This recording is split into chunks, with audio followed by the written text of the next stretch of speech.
Computer Geek here. Today we're going to be turning this old junk dryer into a fireplace, or a fire pit, whichever you call it in your state. Now, what you're really after in this entire setup is the drum on the inside. Now you want to make sure you get a unit that has a solid actual steel metal drum. Some of them have a floating rear end that is plastic or some sort of high carbon or something like that. You want to check and make sure it's actual metal. Make sure that the drum is in good condition, it's not rusted out. Easiest way is usually just to flip it around. And make sure you take all the Furbies out of it before you start. Now, in order to do this build, you're definitely probably going to want some sort of power tool. This Black Matrix I just did a review on. I absolutely love it.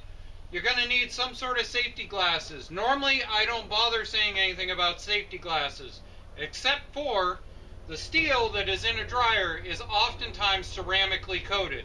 So when you go at it with a grinder in order to cut it open, you're going to have ceramic shards flying, and I have had them embed in my cheeks. It is not fun.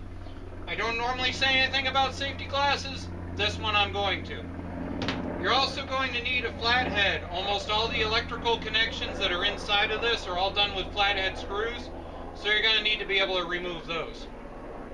The first thing that we're going to do is we're going to rip apart the entire back side of this thing so we can see what the interior looks like. There's probably going to be some sort of belt drive, there's going to be a motor in the bottom, and we're going to have to rip all of that out along with the sheet metal off the front to be able to get the drum out. The 2 or 3 of these I've torn apart and I've made these out of. Usually the drum ends up coming out the back. We'll see what happens with this one.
Alright, so normally what I end up doing is I weld the base onto the back of this, but what I ended up discovering in this particular model is that the sheet metal on this is significantly thinner than others that I have built in the past. So what I ended up doing was I got in here and I discovered the back plate with 3 screws was actually removable.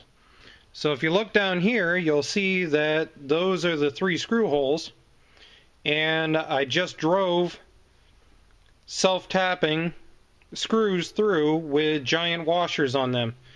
And then this now sits down in. Now, for those of you who want to be all manly and show the wife you know something, down in here was filled with lint. If you've ever been in a survival situation, one of the things they teach you is to take your pocket and turn it out and pull all the lint out of the bottom of it, because it works as a really good fire starter. So take all of this, clean it out, and you're going to look like the man when you light it first try.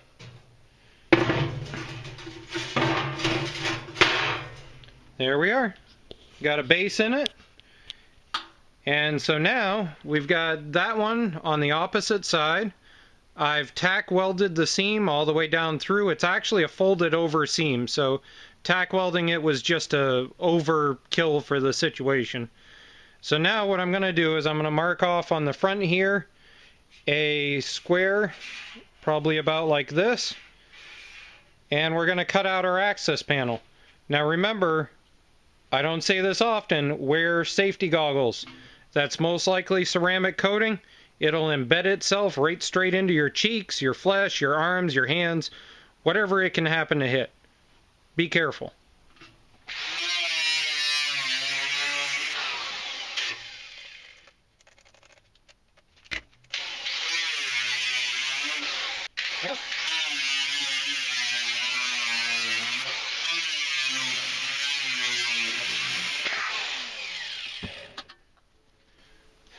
There we are. So tonight, we'll light her up.